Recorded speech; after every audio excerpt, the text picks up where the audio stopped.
Naquele tempo, descendo Jesus do monte, com Pedro, Tiago e João, e chegando perto dos outros discípulos, viram que estavam rodeados por uma grande multidão. Alguns mestres da lei estavam discutindo com eles. Logo que a multidão viu Jesus, ficou surpresa e correu para saudá-lo. Jesus perguntou aos discípulos: o que discutes com eles? Alguém da multidão respondeu: mestre, eu trouxe a ti meu filho, que tem um espírito mudo. Cada vez que o espírito o ataca, joga-o no chão e ele começa a espumar, ranger os dentes e fica completamente rijo. Eu pedi para os teus discípulos para expulsarem o espírito, mas eles não conseguiram. Jesus disse: ó geração incrédula, até quando estarei convosco? Até quando terei que suportar-vos? Trazei aqui o menino.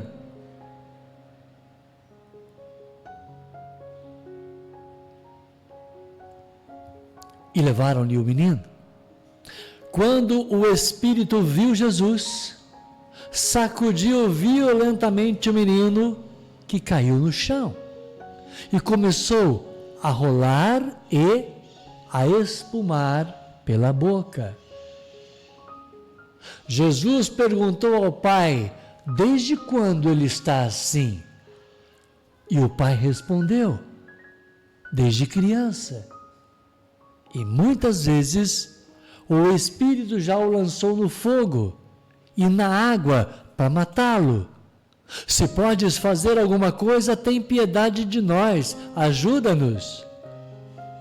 Jesus disse: se podes.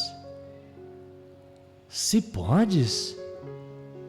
Tudo é possível para quem tem fé.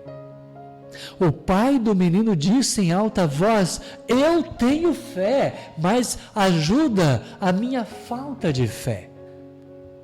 Jesus viu que a multidão acorria para junto dele, então ordenou ao espírito impuro: espírito mudo e surdo, eu te ordeno que saias do menino e nunca mais entres nele. O espírito sacudiu o menino com violência, deu um grito e saiu. O menino ficou como morto. E por isso todos diziam: ele morreu. Mas Jesus pegou a mão do menino, levantou o menino e o menino ficou de pé. Depois que Jesus entrou em casa, os discípulos lhe perguntaram a sós: por que nós não conseguimos expulsar o espírito? Jesus respondeu: essa espécie de demônios não pode ser expulsa de nenhum modo, a não ser pela oração. Palavra da salvação.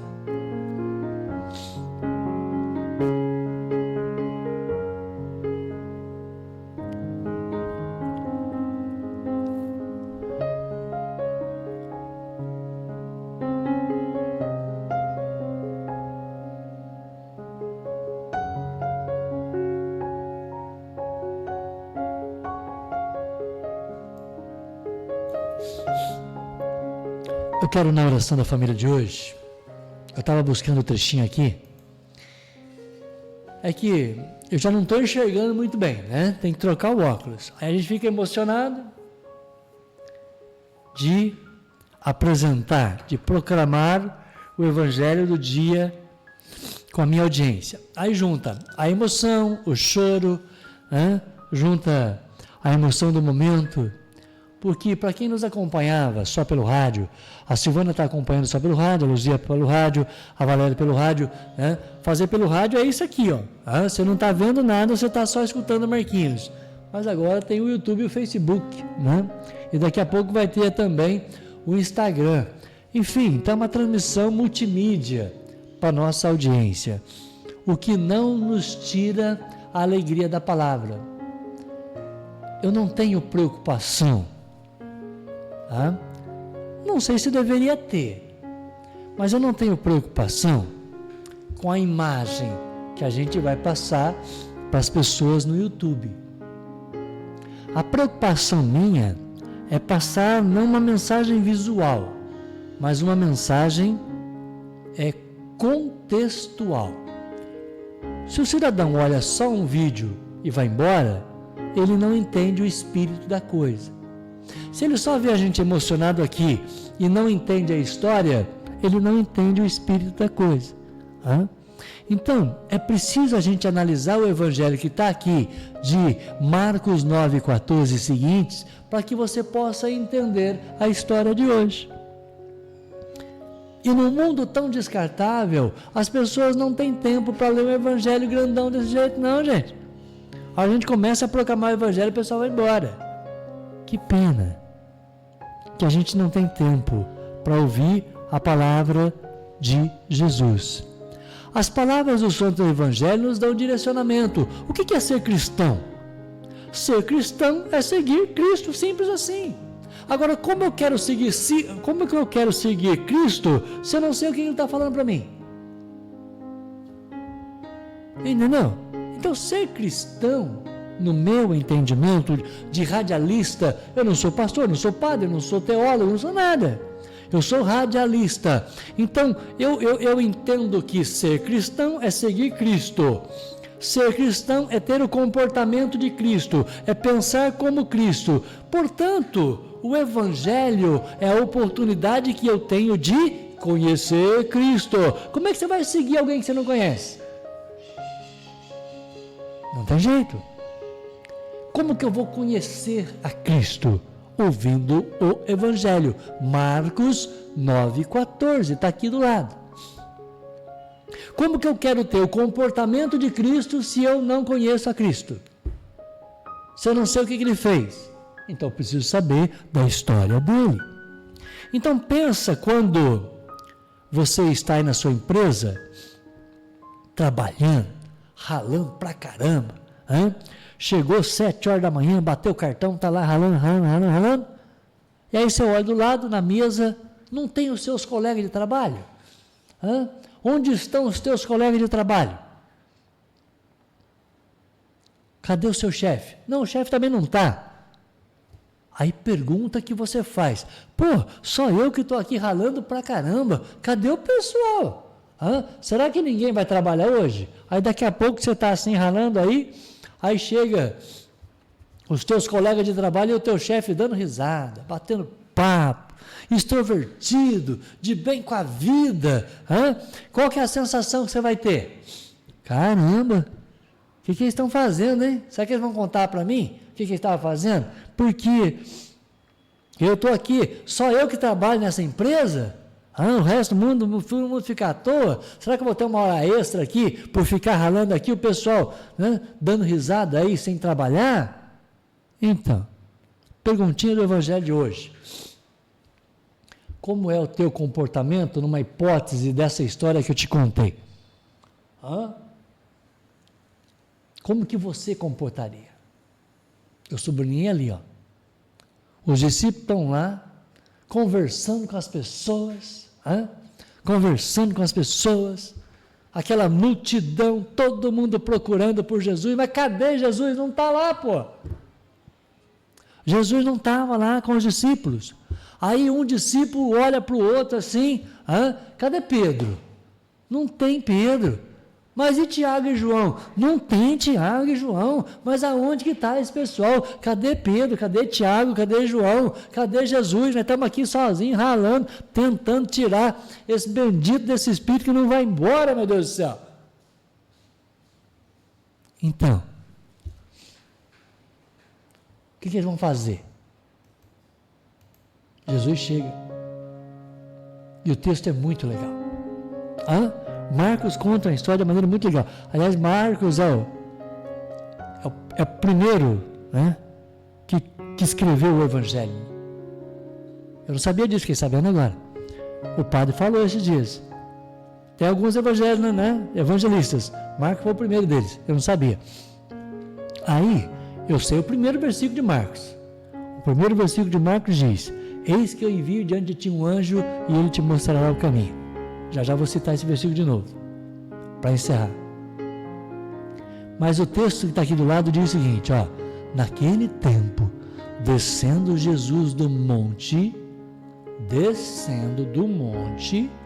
ele já tinha subido, já tinha rezado, levou com ele Pedro, Tiago e João. Por que ele escolheu Pedro para subir o monte com ele? Por que ele não levou Judas Iscariote com ele? Primeira pergunta. Então, ser cristão é seguir Jesus. Quando Jesus escolhe Pedro para subir o monte com ele, e eu quero subir o monte do Canal 10, quem que eu vou escolher para vir comigo? Não dá para escolher todo mundo. Não dá para agradar todo mundo. E essa é a mensagem do Evangelho de hoje, para você que está aí na sua casa. E que talvez o seu final de semana, eu não sei por que eu estou falando isso, o Espírito Santo mandou eu falar para você. Talvez no final de semana, naquela reunião de final de semana, sempre dá uns BO também, gente, faz parte. Sempre tem alguém que fala um pouquinho além da língua. Talvez você ficou chateada com algum comentário, com algum comportamento. Então está na hora de você olhar para o Evangelho que está aqui na sua tela e entender algumas coisinhas. Que nós precisamos saber quem nós convidamos para fazer parte da nossa intimidade. Não é todo mundo que a gente conhece que você pode ou deve convidar para a sua casa. Então nós precisamos aprender a selecionar pessoas que entram na nossa vida. Jesus fazia isso com Tiago e com João. Por que ele não convidou os outros? Porque tinha que convidar 3. Ele escolheu aquele que ele gostava, ou mais gostava. Algum critério ele adotou para poder escolher Pedro, Tiago e João. Qual é o critério que você vai adotar? É o seu critério. Jesus tinha o critério dele, acabou. Jesus é Jesus e pertence às nações. Ele tinha um critério, foi lá, escolheu 3 e subiu um monte para rezar. E o teu critério? Qual é o critério que eu tenho para escolher quem eu ponho dentro da minha casa? E não só dentro da casa. Qual é o critério que eu tenho para colocar algumas pessoas na minha vida? É pior ainda. Portanto, o Evangelho de hoje, na atitude de Jesus, e ser cristão é seguir as suas atitudes, é dizer para você: seja criterioso. Seja criterioso. Tem aí regras de convivência para a tua casa e para a tua vida, senão você está F. Marquinhos, mas aqui em casa é a casa da mãe Joana, entra todo mundo. Mas não tenta agradar todo mundo, que não vai dar certo. Tentar agradar todo mundo, você esquece que você não vai conseguir. Nem Jesus conseguiu, o Filho do Homem. É você que vai conseguir? É muita pretensão, né? Eu queria que todo mundo assista o Marquinhos, que todo mundo goste do Marquinhos. Gosta de mim? Beleza, tá no canal 10. Não gosta? O que não falta hoje é opção. Nossa, isso é absurdo. Só no YouTube aqui tem milhões de opção para achar pessoas, né, que você possa gostar. Então a gente não é chocolate. Não é chocolate. Gosta do Marquinhos? Continua aqui, beleza, obrigado a companhia. Não gosta? Tchau, foi um prazer. Tentar convencer você que a palavra de Jesus muda a tua vida. Eu faço a minha tentativa. E para seguir a Cristo, tem que ter critérios. Tem que ser criterioso. Não é Maria vai com as outras, não. Não, tem que ter critério. Tem que saber escolher o que você quer para a sua vida. Tem que saber escolher quais são, né, as principais ações que você tem que executar nessa segundona. Porque tem segundona que você tem tanta coisa para fazer que você, né, não lembra nem mais do que você tem que fazer. Por isso que Deus colocou na sua vida um papel e uma caneta. Anota. Tem uma agenda. Seja uma pessoa organizada. Se eu não sei o que eu vou fazer, por que eu estou com pressa? Para que pressa? Pega uma amiga minha, acorda 4 horas da manhã e está de banho tomado. Beleza, tem quem acorda mais, vive mais. Matematicamente, beleza. Mas você precisa todo dia acordar 4 horas da manhã? Você tem agenda para todo dia 4 horas da manhã? Se tem, parabéns. Eu não preciso acordar, graças a Deus, 4 horas da manhã. Se for preciso, a gente acorda também, bota despertador, é para isso. Eu não tenho agenda 5 horas da manhã.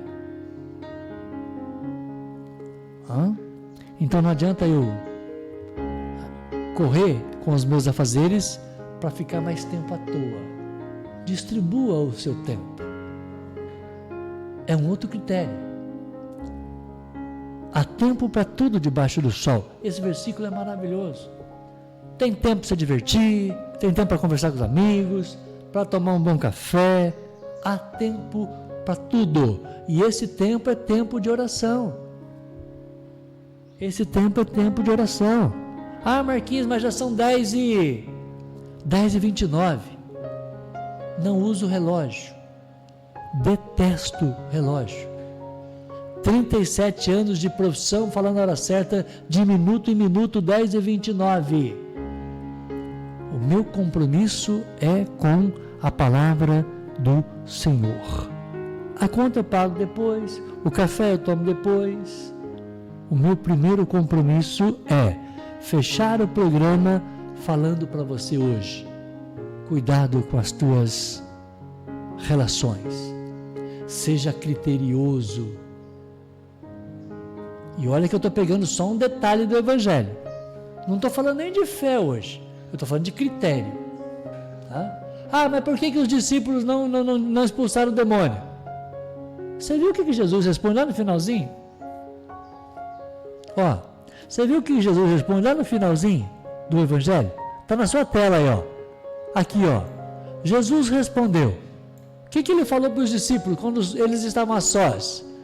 Essa espécie de demônio não pode ser expulso de nenhum modo. A não ser pela oração. Qual é a conclusão que eu tiro? Se os discípulos não conseguiram expulsar o demônio, é porque não acertaram na oração. É porque a nossa oração estava questionável. Se a nossa vida não acontece o milagre, se a minha vida não está acontecendo do jeito que eu quero, a primeira pergunta é do seu jeito ou do jeito de Deus? Vamos entrar em acordo. Você tem 2 maneiras de administrar a sua vida. Do seu jeito ou seguindo a vontade do Senhor. Ou é uma ou é outra. Agora, quando essas 2 vontades, a do Pai e a minha, estão em oração, a palavra diz, Jesus respondeu, vocês não rezaram direito. Então nós precisamos aprender a orar. Joelho no chão, gratidão, Senhor, por tudo que o Senhor tem me proporcionado, mas eu preciso aprender a oração. Eu preciso orar dizendo, Pai nosso que estais nos céus, seja feita a tua vontade, assim na terra como no céu. Se é a oração que o próprio Cristo nos ensinou, a palavra diz, Pai nosso, seja feita a vossa vontade. Portanto, o que está acontecendo na minha vida é da vontade do Senhor. Foi por isso que ontem Ele me deu vida e saúde para ver tudo o que eu vi ontem com o teu José. Gratidão, Senhor. Obrigado, Pai. O Senhor me permitir a alegria de ter vivido todas as emoções do dia 23 de fevereiro de 2025. Muito obrigado, Senhor. É a tua obra, é a tua vontade acontecendo na nossa vida. Amém? Amém. Para fechar a oração da família de hoje, eu dizia que eu ia fechar com chave de ouro. E eu contei a história da Adélia. Adélia, eu encerro a oração da família de hoje, citando você. Adélia, eu tenho certeza que esse áudio vai chegar para você. Adélia, eu pedi para Deus transformar a minha vida e a vida do meu neto. Deus me deu uma resposta muito rápida. Ele colocou, Adélia, você na minha vida. E aí eu pude ouvir você. Ouvir a palavra do Senhor. Eu não tive dúvida nenhuma, Adélia, que era a resposta de Deus às minhas orações quando Ele te colocou na minha vida. E para fechar, Adélia, eu cito o primeiro versículo de Marcos. Eis que eu envio diante de ti um anjo e ele te mostrará o caminho. Adélia, vida e saúde para você. Você foi, na minha vida, na vida do meu neto, o anjo da guarda que direcionou o nosso caminho. Amém? Eu volto amanhã, 8 horas da manhã. Eu espero por você. Tchau. Deus abençoe todas as intenções que você traz dentro do teu coração. Amém?